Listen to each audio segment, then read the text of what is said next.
like in the middle of the show. All right, we're on. We're alive. Let's go. Welcome to this week's episode of the Electrek podcast. I'm Fred Lambert, and I'm joined by Seth Wayne Chow. How's it going, Seth? I'm good, Fred. Cool. All right, this week was a little bit of slower weeks for news in the EV world, but we still have a few cool things to talk about. Starting with a bunch of Tesla software update that came out this week. The Sentry Mode and the dog mode. So Elon actually said that those were coming this week, and sure enough, they are coming this week, but not for everyone. I didn't get it. Model 3 at first, and as you guys know, the rollout always very gradual, so don't hold your breath to get until you get the new mode. And unfortunately, it's only going to be people with the 2.5 and up hardware, autopilot hardware. So that's another bummer, because if you have 2.0, it's not happening. Though, keep in mind that if you have 2.0, eventually you're going to be upgraded to the new hardware 3.0. And at that point, I assume that you're going to be able to have those updates. That's the speculation. And although that still require you to buy the full self-driving package. So it's not like it's going to be free or anything. Unless you already have it, but still, it's not free. And I mean, Sentry Mode is it's a big upgrade on top of the dash cam feature, if you will, the Tesla cam that Tesla released last summer.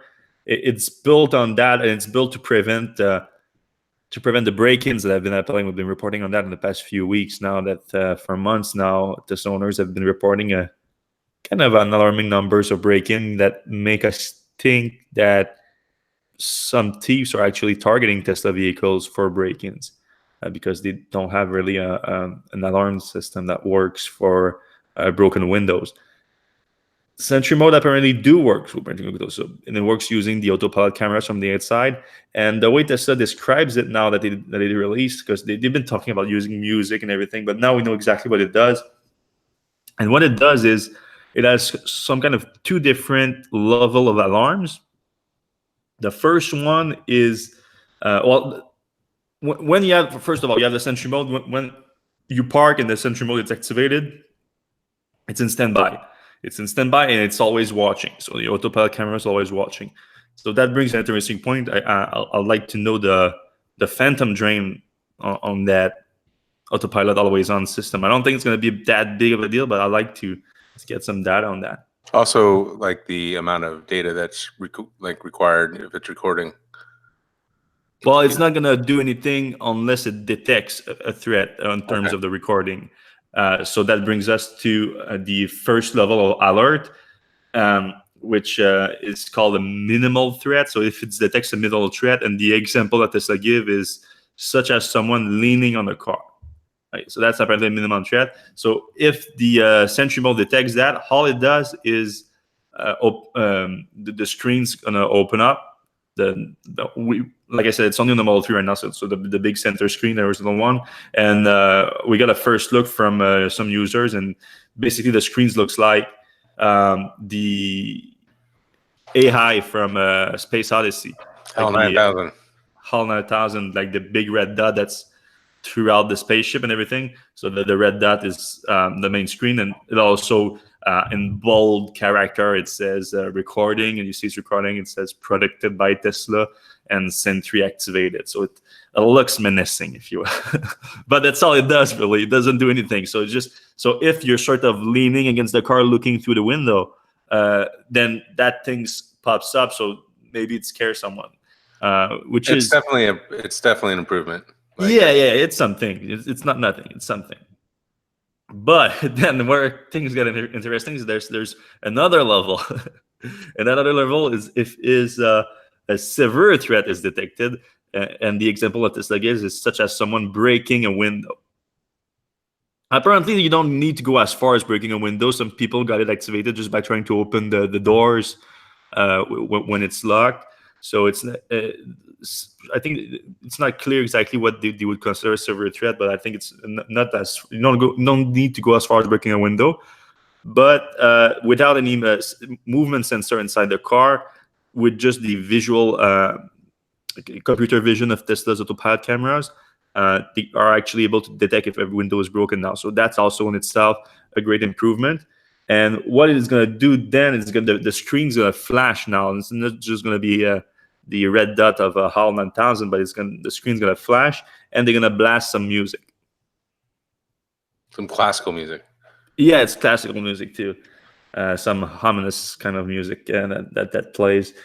And so that serves basically as a more of a regular alarm system that's supposed to scare the thieves, the potential thieves. But that also sends is it for this one? Is it for the minimal threat? By the way, With the notification system. I included what it sounds like, the Sentry Mode alarm. At the bottom of the post, there's like a little YouTube I added. It actually sounds like organ music. It's kind of weird. There's two different that they're using right now. They're using two different ones. But yeah, I'm looking which level of alert they're actually sending a notification to. I would imagine they definitely send an alert. Yeah, it's the alarm. So the alarm is the second level. So they are sending a notification to the app. So I think that's the biggest feature of Sentry Mode in my opinion, because plenty of cars have alarm systems. So but it's still a big deal that they introduced the alarm, because Tesla didn't have one, and now there's one. And doing that, on breaking inside the vehicle a window. So doing that should deter some thieves, but there are plenty of thieves that are willing to just it's a smash and grab operation basically that we've been seeing on the breakings on Tesla. So plenty of thieves are willing to do that on a car with an alarm system. But yeah, and if they're smart and they follow the Tesla blogs, they can grab the USB stick out. Which that's a good point too, because Tesla records those when it detects those threats, so then you can use that to find the thieves. But if they grab the USB on which the data is uploaded, that doesn't happen. But I think the biggest factor that they deter the thieves is if they know that as soon as they do something to the car and the alarm start, the owner gets a notification. And generally, an owner is like pretty close to their car when it's parked. I mean, there's some situation that's not the case for sure, but if someone just like runs out fast enough, and you can maybe you're not gonna catch him in the car, but you catch him like running away or something like that, then that's not a situation you necessarily want to be in, like depending on who the owner is. And of course, you shouldn't try to confront the thief. I'm not recommending that. You should always call the police. But I'm saying that as if I put myself in the mindset of a thief, I'd be much more nervous about going after a Tesla vehicle if I know that the owner is going to be notified as soon as I touch that car. And I wonder now that I mean, I'm sure some people don't care about this, but now that this Sentry Mode records data to a USB stick, I wonder if there's going to be like an aftermarket way to hide a USB stick, or maybe even like a USB hard drive, like inside the console connected to the USB, so that a thief is looking and maybe they'll pick out the wrong USB stick, or maybe that there is no USB stick. They can't tell, because I don't know how it sounded like this Tesla thing was like a organized thing in the Bay Area. So it seemed like these guys were pretty smart. And I know in Europe there was like Tesla specific robberies going on. So I wonder if this is something that they're looking. They know it's. I sure they know that Sentry Mode is coming and everything. Right. Yeah, I mean, we could look into something that maybe carve out a space in the center console, like a fake bottom, if you will, where the USB is, or something like that. That could. I mean, could they work. already have the wireless things. They could have like a wireless thing with like a USB thing in there as well. Yeah, might be kind of interesting. Yeah, there's definitely something to be done there. All right. Sentry Mode is rolling out. Be on the lookout for it. And if you have a good example of actually like it working or something, and some footage of thieves, like let us know. It'd be we'd love to feature some people getting cut because of it. That'd be great. But the update is coming with other stuff too. Still related to Sentry Mode, but also with just the Tesla dashcam feature. Tesla is also now using the side cam on not only on Sentry Mode but on the dashcam feature. So instead of just the narrow camera, which give a very narrow field of view for the Tesla cam feature, now you also have a side view in case you need it for any accident and insurance claims and stuff like that. But also dog mode is there. I mean, dog mode is basically cabin overheat protect, which was already a feature in all Tesla vehicles. It's just that now, if you activate dog mode, you activate cabin overheat protection with also a new screen. So the center display, the screen shows that it writes something like, "My owner will be back soon. Don't worry, the heater is on and it's 70 degree, or the climate control is on, or whatever." So it prevents people from freaking out that someone left their dog in the car, but for that they actually need to be looking at the screen though. So it's not. I wonder if some people will do this with their kids. Yeah, leave the kids in the car with dog mode on. Yeah, you shouldn't leave your kids in the car, even if the. I mean, but sometimes yeah, there's a thing that you have to do that I don't know. Yeah. Well, you obviously should not do it, but like if you're gonna leave your kids in the car, at least put depends on the age too, the kids and everything. Right. But 16-year-old. And on the screens of the car, it shows like the animation of a dog though. So if you want to use dog mode for your kids, be aware that it's not a complete solution, even if you're okay with the stigma around it. But yeah, it's basically cabin overheat protection, so it's gonna keep the AC running or the heater running while the keys under the car, the driver is under the car. But that's pretty much it. Could this be used for camping mode as well? Apparently, camping mode is going to be a different mode separately. That's going to so you don't want the screen on while you're in camping mode. You just want everything shut down except for climate control. So there's going to be another mode especially for that that's coming. Elon said that the priority was on the Sentry Mode, so they fell behind a little bit on the other modes that were promised in the past few months. With those updates, also this week Tesla is rolling out blind spot warning chime. So even if you're not on autopilot now, if you are about to run over someone on a blind spot, that is going to be a sound of it that's gonna be in the car. That's actually good because our idiot Siberian Husky keeps running behind our car, and it's nice if we're backing up, we can see it, but sometimes it kind of comes in below the camera, so that it'll be nice to have another kind of warning system that she's doing stupid stuff. Yeah, I'm not sure it's gonna work for a dog though. Sure, why not? Yeah, I don't know, because normally that's more like for highway speed and whatnot. But yeah, maybe. Well, it's a big dog. So. With that, also you have auto folding mirrors based on location. So that's you can fold your mirrors, but now you can do it automatically based on your location. So if someone, for example, has a very tight garage, then they can set in the system that as soon as you arrive at that destination, the mirror folds so that you can park the car without having to activate anything, which is nice. So not as useful for everyone, but a few people are gonna welcome that feature for sure. All right, now moving on to Model 3 in Europe. So last week we reported on the rollout starting with the first ship arriving in Belgium at the port of Zeebrugge. And there was some difficulties at first with the deliveries. Elon Musk ended up going himself. A bunch of people were invited to take delivery the next day that the ship arrived. And a lot of them were turned back at the delivery center saying that, sorry, we have some delay, we can't get the car. So there was some difficulty there for sure. And now, just a week later, apparently, based on the news report coming out of Belgium, Tesla ended their contract, or at least they changed the contract with the company in charge of the port so that they don't handle the preparation for the Model 3s anymore. They still work with them to unload the cars from the ships, but they were also in charge of like charging them and preparing them for delivery and everything, so that Tesla has a quicker turnaround from the ship to the customers, which is something that Elon Musk have been pushing a lot in the past few months, just the turnaround time from the factory to the customer, and that also applies to vehicles going to Europe.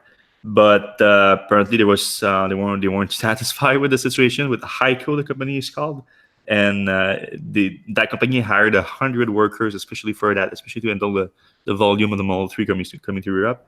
And now apparently they were all let go because Tesla's going to handle that themselves. That's interesting. I wonder if they just, I mean, Tesla's got to get those people to do that somewhere. I imagine there's quite a few people in their delivery centers, but maybe they can hire some of those ICO workers as well.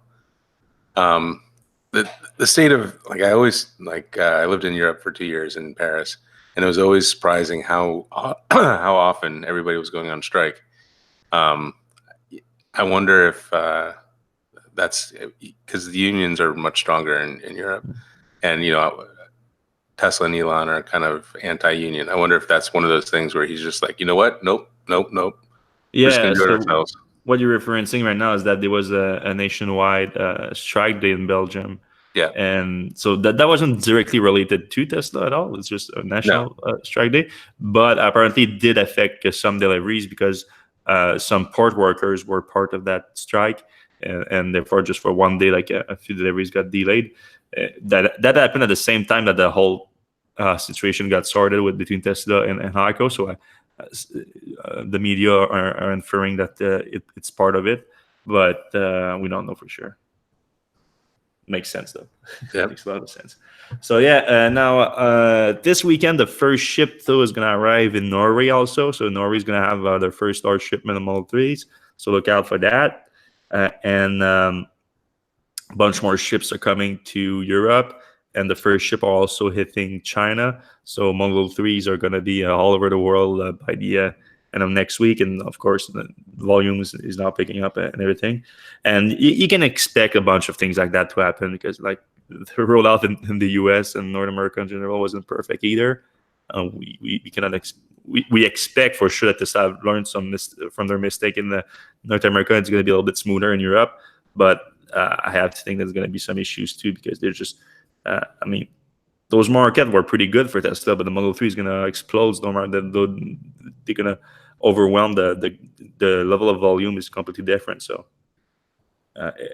it's going to be a learning curve for Tesla's employees there too.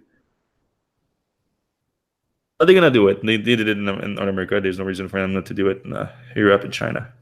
Yep. All right. Now on the autopilot or self-driving front for Tesla, the DMV released all the disengagement reports of the people testing autonomous driving system in California on public roads in California.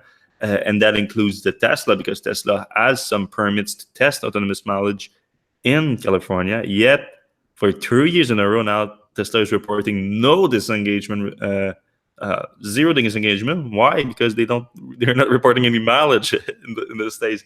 So Tesla is not testing fully autonomous system on roads in California.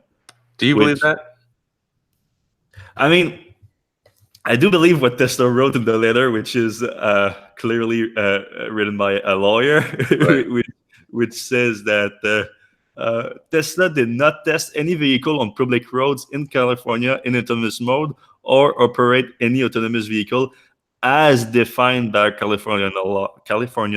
So right. I think that's probably the most important thing here. But in general, I believe Tesla is not really testing that, because the only thing that they reported in terms of autonomous mileage in California was back in 2016. And you can trace all the mileage, which I think was like 500 miles or something, to mileage done to make the demo that they released back then. You know, they released, when they released the Autopilot 2.0, they released a demo of self-driving. All the mileage they did was just to film that demo, which, and now 3 years later, there is still nothing. So is it possible that they're driving around in autonomous mode? With like in autopilot? So like level 2, And I mean, is there some way that they can be driving around legally, but not reporting anything? For me, I'm having a hard time getting to understand the situation here, because my understanding, if you compare what Waymo is doing, what others are doing there, it's not, because a bunch of people are saying, well, they have a test engineer on board, so it doesn't count. No, if you have a test engineer, you're testing a fully autonomous system, it still counts. You have to report it. And Tesla, Elon Musk was talking about, oh, we are very good now at handling traffic lights and even stops and everything. That's a full self-driving system. If you're trying to handle like traffic lights and everything, it says like they have a 90%, 98% success rate. You think they're testing like in Nevada or something? So that's the big question, right? It makes no sense. They should be testing it in California. That California is their home. That's where they have most cars. And then the other thing that I mentioned, which is kind of weird, is that, and I'm quoting here, the full self-driving program. So if something would count into the autonomous mileage testing, would be a full self-driving program, right? And that's what Tesla calls the program that they're running with the employees, where they are giving them the new hardware 3 computer, and they are giving the full self-driving package for free on employee vehicles if they give them some feedback on it. And that was back in October. They said they had a few hundreds already, but they wanted a few hundred more on the program. And I cannot believe that some people in the program are not in California. It makes no sense. But others are saying that even though that thing was happening since October, it's still not in place. Like, they just sold car under the program, so they sold a bunch of cars with the discounts and everything. But they don't have any full self-driving package yet inside as a test program. Which, okay, that's fair. So then that's gonna mean that in 2019 they're gonna be on it, and we're gonna see some autonomous mileage from Tesla. But I mean, Elon Musk has been saying that by the end of the year, Tesla's full self-driving system is gonna be safer than humans. He said that. He didn't say that it's going to be released to customer, because that's dependent on regulatory approval and everything. But if by the end of the year they are aiming to be safer than human, to have a self-driving system safer than human, and they are not even testing it in California right now, I'm a little bit skeptical about the whole situation. Yep. And then 2 years ago in April, Elon said 2 years full self-driving. Yeah. So there's a couple promises probably broken along the way for self-driving. But yeah, you know, I still think that's the problem with it, like with trying to determine when self-driving is going to happen, is that because the way Tesla is doing it, which is just computer vision based, and they are relying on just improving computer vision basically, and that's basically AI, right? And AI can happen really fast. You figure it out, and then it's figured out. Like it's gonna work. So it could happen, but I wouldn't hold my breath or anything. And they still have like the best test fleet in general, if you consider that all the data they're getting. No one is getting more real world data than Tesla, so that's definitely their big advantage. But what are they doing with that data? We don't know for sure. It's difficult to tell. We know what they're pulling, but we don't know that much what they're doing with it. Would love Tesla to be more open about that. I know there's some like high P situation that they have to handle when they are releasing information. But I look what others have been doing, like Cruise, like Waymo, and I feel that they are being more open about this stuff than Tesla. I'd like them to do the same on that front. Sorry. But yeah, you can read the full letter on the Electrek, but there's not much there. So they do say that they're testing on public roads in other part of the world, so there's that.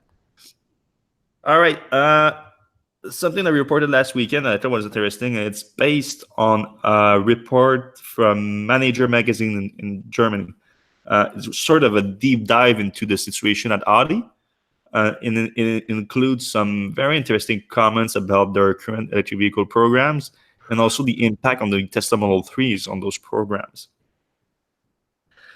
First of all, on the a little more worrying side of things, they describe a state of the e-tron program that's kind of worrying. I mean, they say that the program cost them 2 billion euros just for the development of it, and they have a break-even point at 600,000 units. And the whole report is based on like them having interviewed with executives and insider sources and everything. So it's not like all 100% information, but still. Why is that worrying to you? Because the e-tron has a very limited time on the market. I mean, the entire Volkswagen Group now is betting everything on the MEB program. The e-tron is not based on the MEB. Right. Then for the performance side of things, there's two big vehicle platforms that Audi is betting on right now. That's the MEB that they can use. First car is going to come 2020. We're going to talk about it soon too. And the PPE, which is the one that they're developing with Porsche probably for their more high-end side of the vehicles. So Audis can use the MEB for the lower-end side and PPE for the higher-end side. The e-tron was sort of an in-between. The MEB wasn't ready, the PPE wasn't ready, so they're doing the e-tron. But it's still like it's still a pretty good vehicle, and they're gonna do the e-tron Sportsback too. But there's just gonna be two cars there. There's gonna be the e-tron SUV, the e-tron Sportsback. I think like the GT is gonna be based on the Taycan, so that's not it. And pretty. I think the GT is gonna be the only sedan that they were doing. Maybe they're gonna be another sedan, cheaper one on the e-tron. I'm not sure, but I wouldn't bet on that. So it's just those, and it's basically just one car because the Sportback is just an SUV e-tron with a Sportsback. So it's that one car, 600,000 units. They think you're gonna sell 600,000 e-tron SUV within the next 10 years or something. So it's 60,000 units per year. I don't think they sell 1,000 units per year of the e-tron. That's quite a bit. Yeah, and like by 2021, they're gonna have an e-tron based on the MEB. They're gonna have an e-tron based on the PPE. So I don't know. I was surprised by that. Then the program goes into the development of the PPE, which is going to be an important platform for both Audi and Porsche. And they say that they were developing it because that's already a 3-year-old program or something, and they plan to release it in 2020, 2021, something like that. But they said that they had to go back and redo the platform based on a cost basis. So they look at the cost, and it came about the platform itself 3,000 euros too high. It's something that the Porsche was okay with. They were like, we can sell for 2,000, 3,000 more to our customers, but for Audi was like, it's a little bit tougher for us, a tougher pill to swallow for us. So they had to redo the program and arrive cheaper. And they said that's when the Tesla Model 3 came to market. So they broke down the cost of the Tesla Model 3 and they're like, hey, something going on. Tesla was able to do it for much cheaper than us. So we need to be we cannot we cannot have a vehicle platform coming out in 2020 that is more expensive by 3,000 euros than a platform that Tesla released back in 2000. Well, you can say 18 or 17 based on really like 17. It's a tougher sell for me based on the volume that they have. I think on a larger note, I think a lot of the traditional auto companies are having trouble getting down to Tesla's price points. Without the EV incentives. We know about Chevrolet and the Bolt. They're never making money on that. They expect to break even on EVs in like the early 2000s. We know that Kia and Hyundai are making very limited amounts of their Niro and Ioniq before that, and even the Soul EV, I don't think is going to be in huge numbers. So it's not right now. So unless they change something, but right now it's definitely not. Right. So it seems to me that all the traditional automakers that are making EVs aren't able to get to Tesla's price points without, you know, without losing money or subsidizing or whatever. So, all these people who are like, and this is a very common theme with like the shorts and the people who kind of betted against Tesla, is like, well, the traditional automakers are coming in and they're just going to destroy Tesla. But my feeling, especially covering this industry so closely over the last 5 years, is that Tesla's been like, they haven't just gotten lucky and they just didn't make a decision that other people decided not to make. They've been learning a lot over this time, and like Elon's decision or whoever's decision to do the Gigafactory was key. Like the fact that they're getting their batteries cheaper than anybody else, and they don't have to go on the commodities market and let LG or Samsung or whoever decide the price is key. It also extends to like none of the other automakers are putting any money into or directly into charging infrastructure. And Tesla's got like by far the best charging infrastructure. When you're buying an electric vehicle, having that charging infrastructure is huge, even though you may only use it once a month or so. So I see all these automakers coming in, making all the same mistakes Tesla made, not making mistakes, but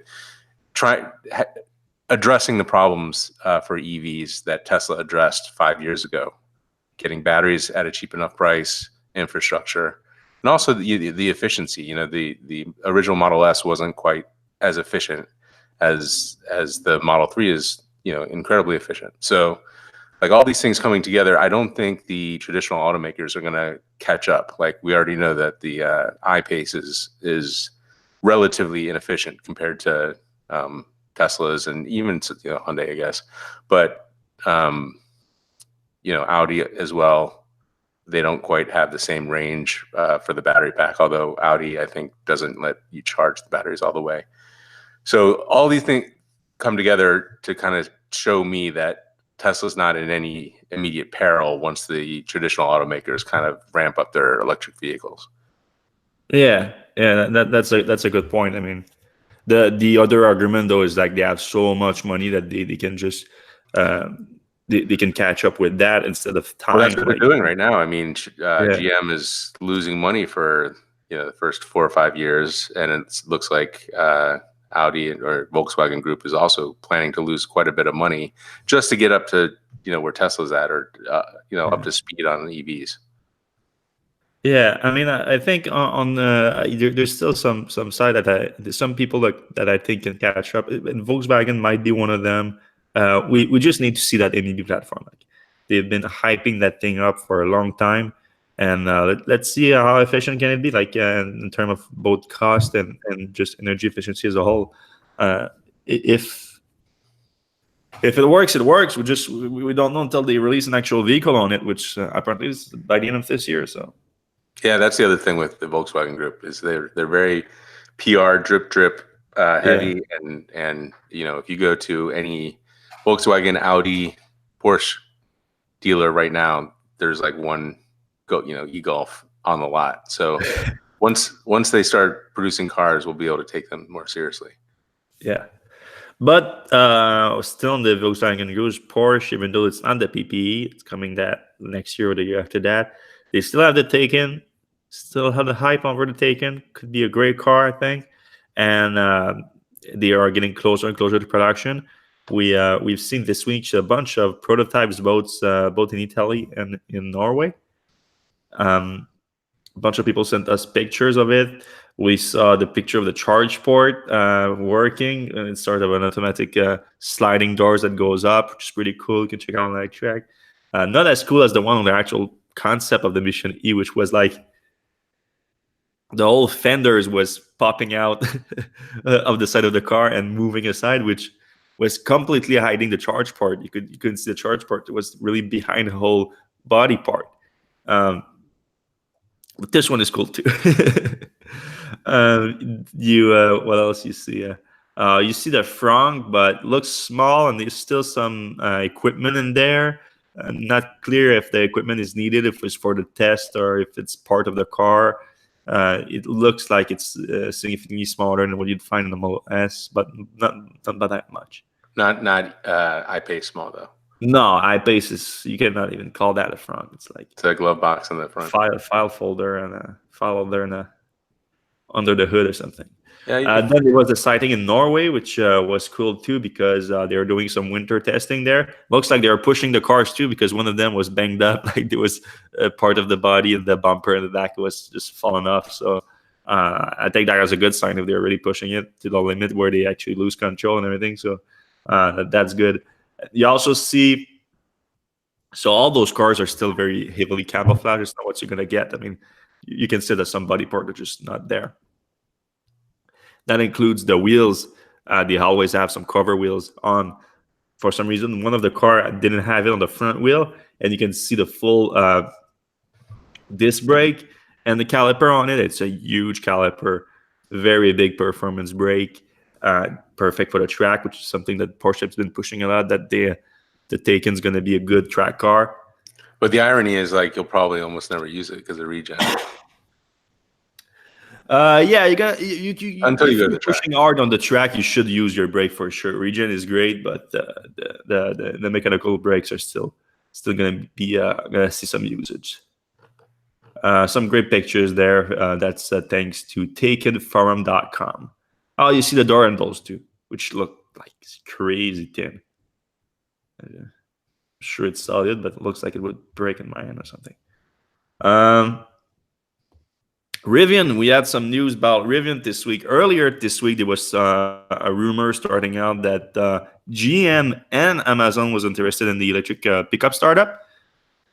But today, the startup actually confirmed that, yes, there was a round investment that was happening, a $700 million round investment, but only Amazon.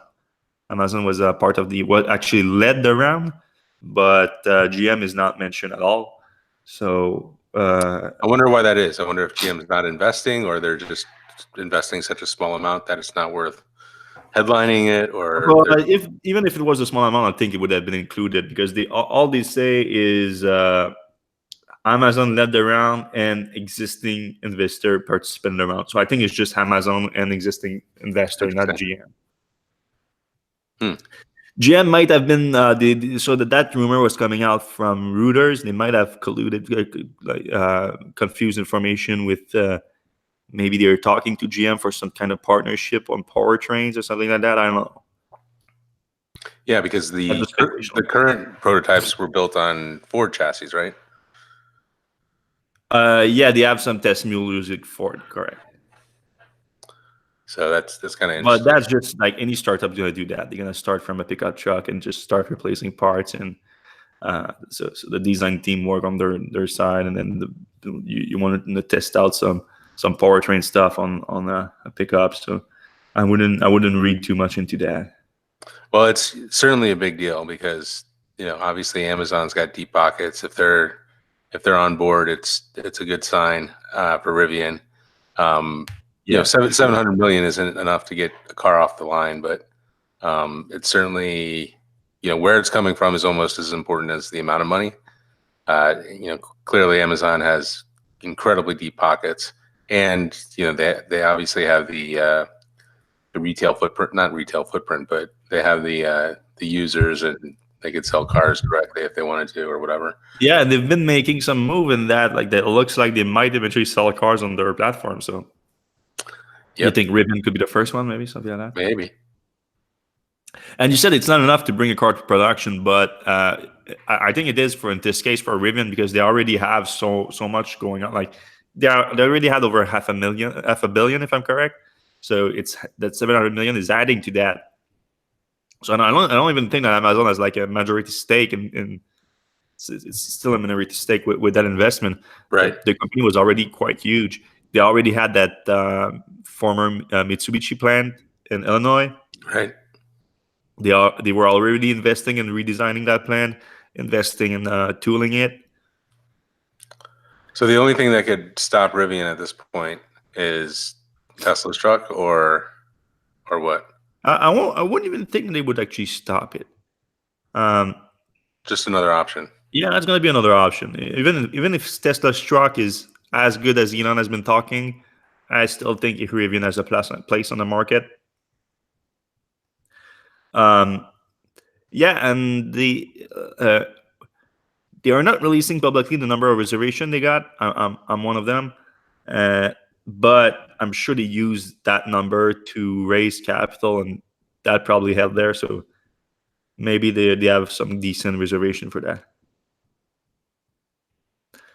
All right, exciting on that front.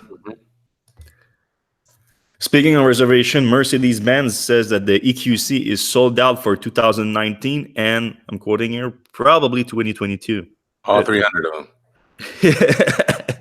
Yeah, that's the only thing. It's nice saying that, and who said that, by the way, is Dieter Jetze, the Daimler CEO, was outgoing now. I think it was like his last earnings call or something, and he said that, and he said that, but he said we're doing everything to achieve the maximum capacity. Well, what's that capacity? What makes you say that it's sold out for one or 2 years?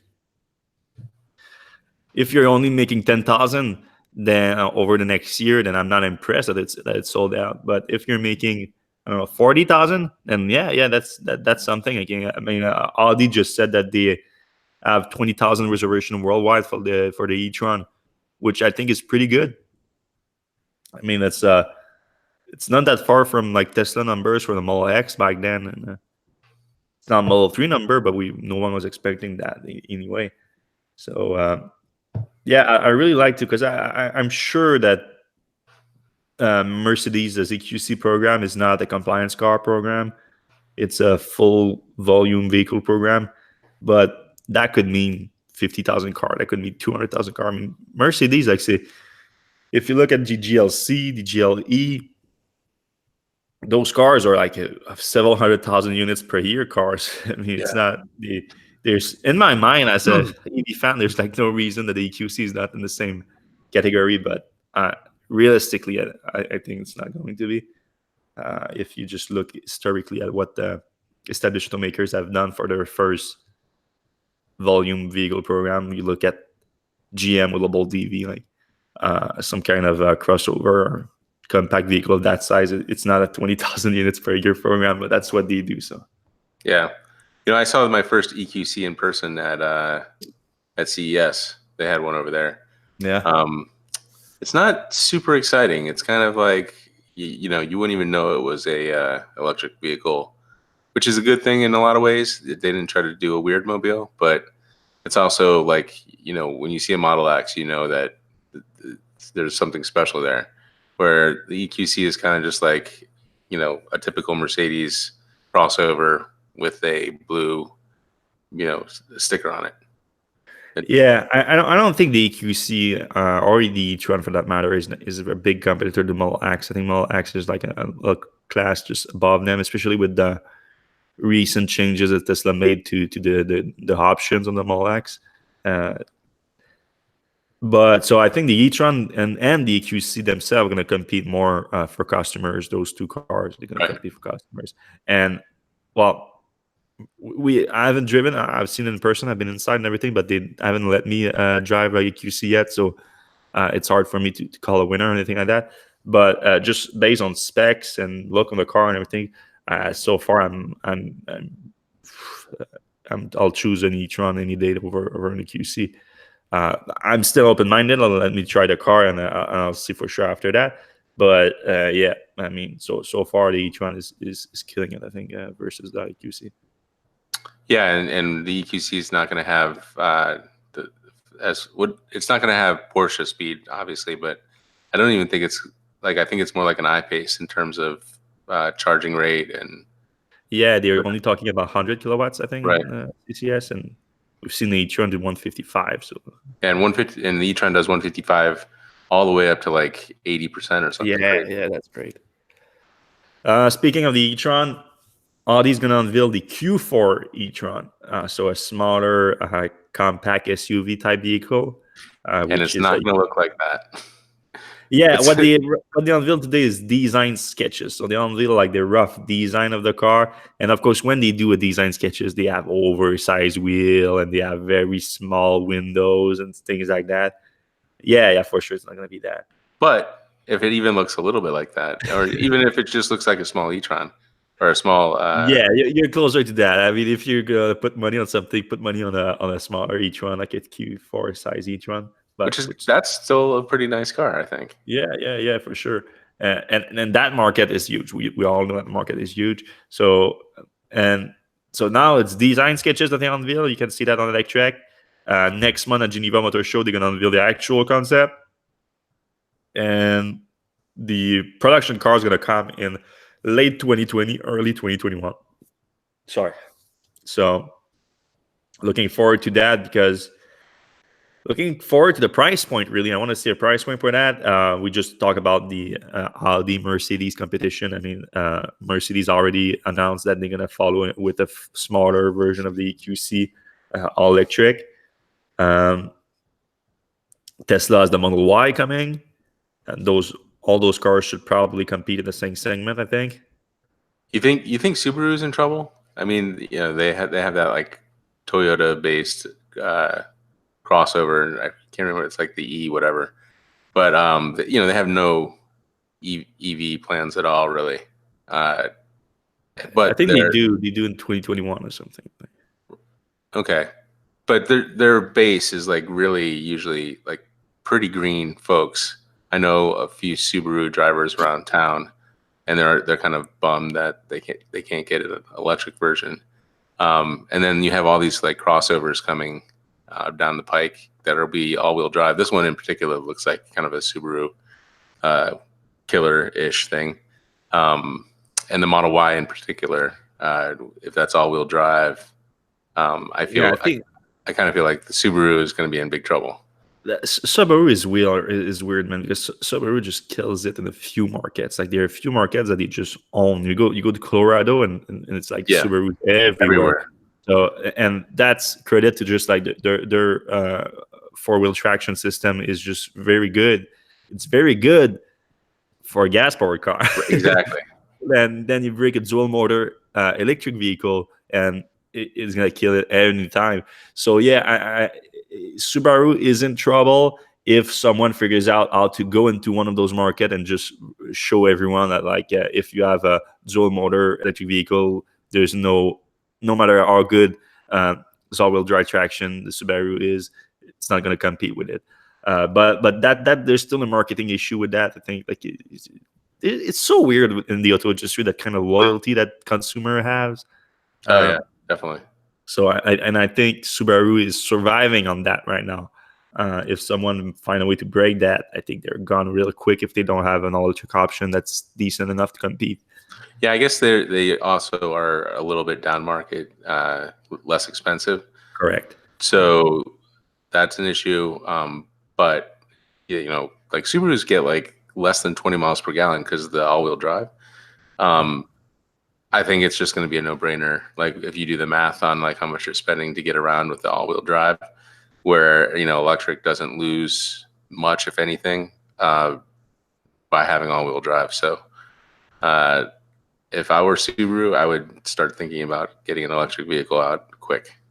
I think they are thinking about it already. It's just they're moving slowly, like most other established automaker. Speaking of established automaker, Toyota, um, famously anti all electric vehicle for a while now. Even though they say they have one coming next year and everything, but they are pretty obvious about that. The fact that they are more hybrid and fuel cell company than anything else, and they are only making EVs for as compliance vehicle for regulators. And I'm like, okay, man, I don't care. Just go die in the corner. Toyota slowly die like that, but they're not dying without a fight. And now their latest ads, which we've been seeing some of the ads for the past year or two, but not from Toyota directly. I've seen it from Lexus, but now apparently it worked well enough that they're bringing it down market to Toyota, because Lexus is their premium brand and whatnot. They released a new Toyota Corolla 2019 advert.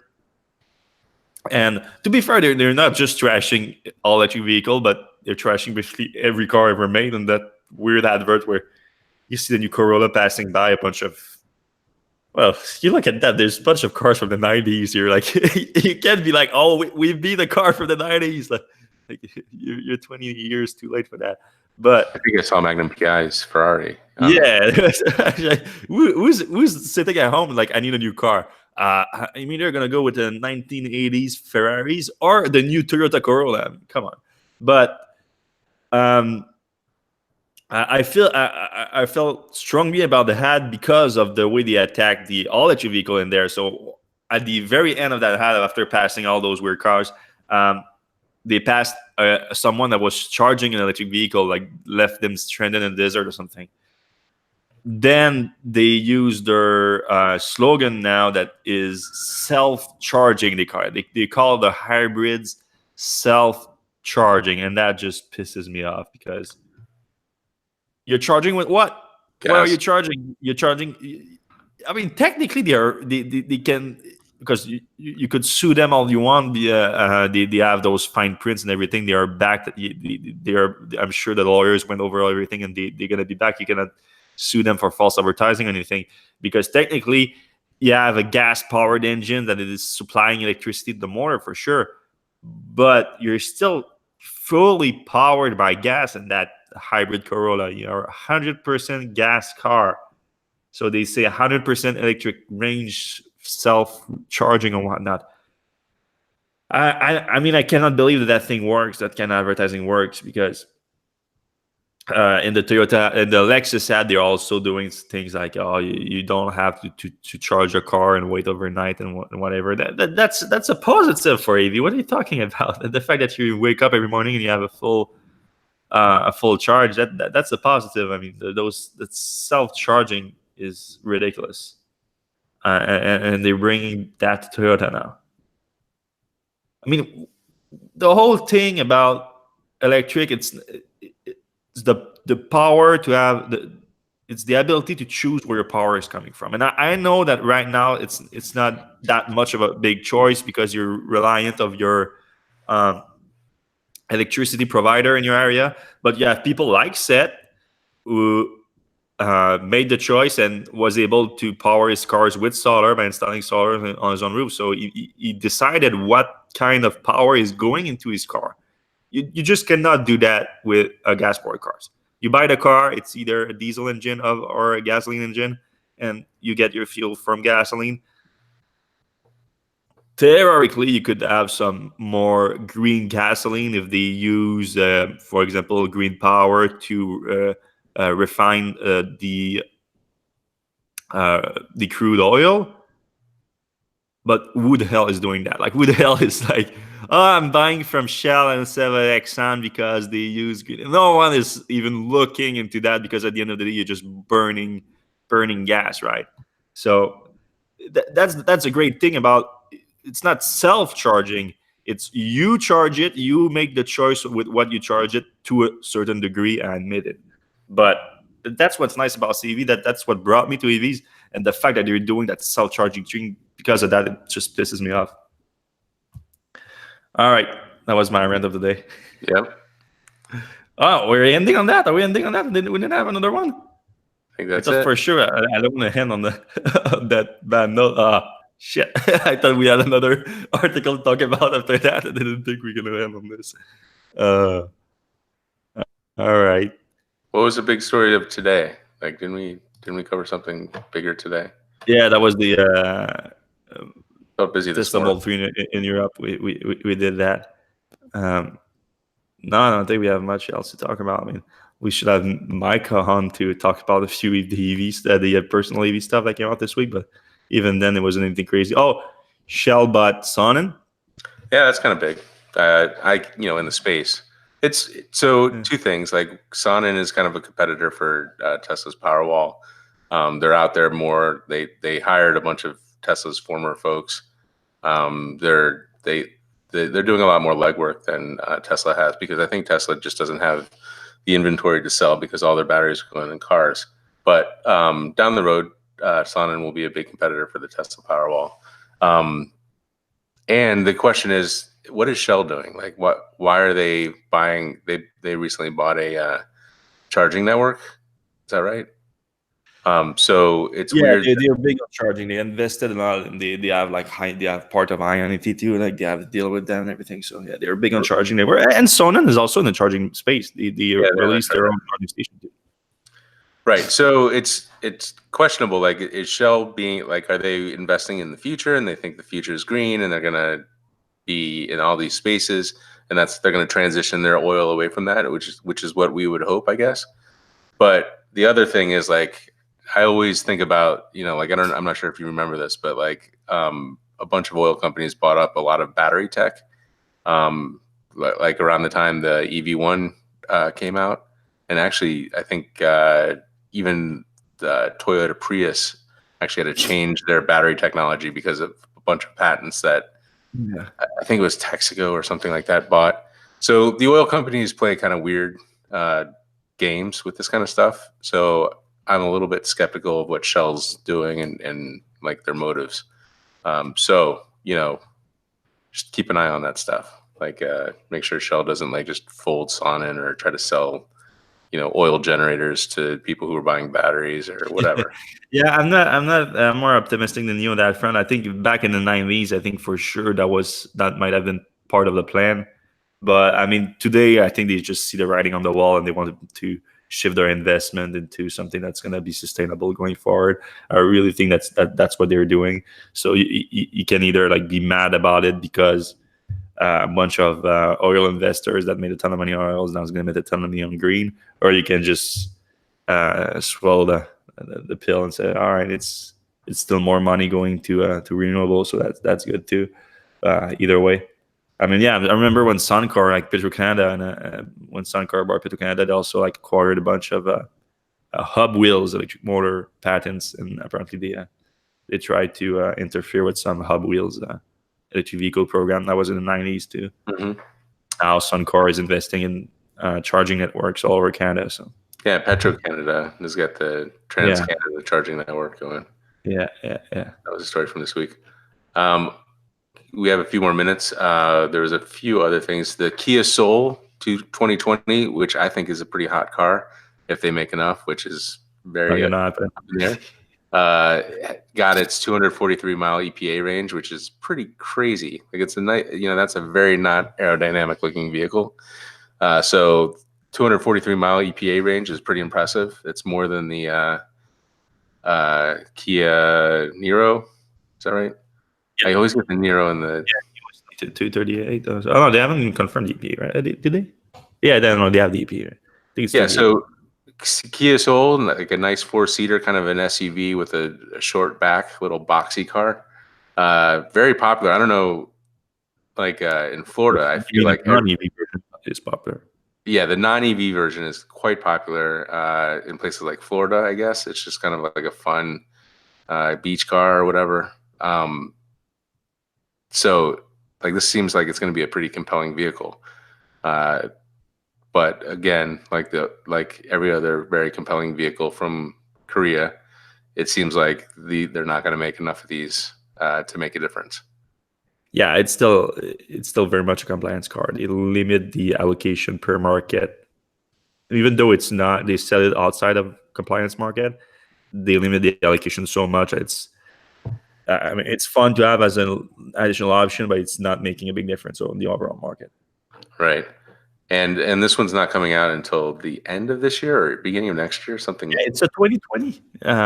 They say it's a 2020 car, so it's the end of 2019. So yeah, it's not even going to be on the streets until the end of the year. It's weird timing on that one. Yeah. And then the other kind of neat thing, GM is releasing their EV bikes, I guess, just bikes, foldable electric bikes. It's interesting because Ford's also building electric bikes. It'll be interesting to see how these automakers get into the bike space because I think it is a pretty cool market. I'm actually a huge fan of this stuff, but I don't know if these guys have the patience and the just like the focus on bikes that these other hardcore bike companies have had for years and years. Yeah, it's a foldable one too, so you could technically throw it in the back of your EV. And, it could be part of you do your last mile with Right. Like it's like a life raft on a boat or something, you know? Yeah. Well, I'm living in Venice now, and it's insane the amount of like with Jump, like Uber's electric bike thing, and then all the I don't know 8 different electric scooters company that's around here. I mean, there's personal EVs everywhere around me. Like within 5 minute walking distance, I can literally get to I don't know 30, like Wow. 40 different e-bike or electric vehicles. I mean, I don't have a car right now, so that's all I'm doing. And there's I can get anywhere around here with those. It's awesome. So you're on Bird and you're on Lime, I'm assuming. Any others? I'm all of them. I Oh, mean, with Uber and Lyft too, they right. have a ton. So I open all the apps at the same time, and I'll look which one is closer, and I take the closer because they are all the same price anyway. Right. So it doesn't change anything. But like I didn't use the Uber one until yesterday, and since it was the first time using it, it was like for free all day. So I just used those all day, and Nice. it looks like they are all the different patterns of where they are. Like they're more like the clusters of them that are closer from one company. So like if I go to my Muay Thai class, it's like a Uber territory going there, but then when you're there, it's more of a Lyft territory. So I can take a Uber going, take a Lyft going back, and Yeah. it's great because like it's 3 miles away, so it's a little bit long to walk there. But you go with an electric scooter, and it's like not even 10 minutes, and it costs you like $2 or something. So, all right, that's pretty much just for us this week, guys. Thanks a lot for listening. Thanks a lot for watching from YouTube. You can hit the subscribe button to see our next episode or our next videos, and you can subscribe on your podcast app and leaves us a review there. That helps a lot too. And if you have any question, you can send us an email or a tweet or whatnot. And we're going to be here same time, same place next week. Ciao.